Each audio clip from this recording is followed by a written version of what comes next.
کابل د پولیتخنیک د پوهنتون یو استاد راته ویلي وي حماسي صاحب که ته نن نه وې راغلی زه نور په وطن کې نه پاتې کېدلی مېل ولې وایي زه د پولیتخنیک د پوهنتون استاز یم ما ټول عمر په دې کې تېر کړی په دې زه پوه سوی یم چې زه به ملت اسلام ته خدمت کوم ټکنالوژي به جوړوم دا هم پرون مولا راغلی وي ما ته ویلې چې دا مباح ده دي ما یې زړه دومره مات کړی چې زه نور د دې علم نه تېر وم چې موږ آخر مسلمانان یو تنها تاسې ملایان مسلمانان یې دین ته به تنها تاسې خدمت کوئ موږ ونازوئ موږ ته ووایئ چې تاسې ته الله په دې علومو کې اجر و ثواب درکړي سخت زړه ماتې وي که ته نن نه وې راغلی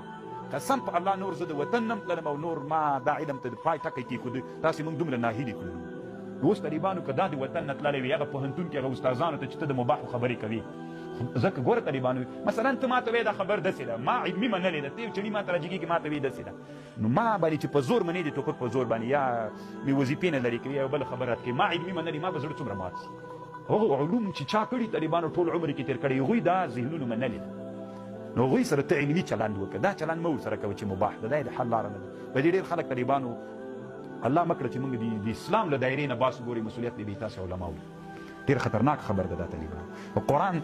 او د اسلام دین کې احیا د علومو وکړه علم راژوندی که بلا وهله یې راژوندی کوئ خو یې نسي نور هم خلکو ته پکې هغه ورکوي دانې ورکوي دا خو نشته ده او دا هغسې ده ته اوس دلته نږدې روح الماني ته ګوره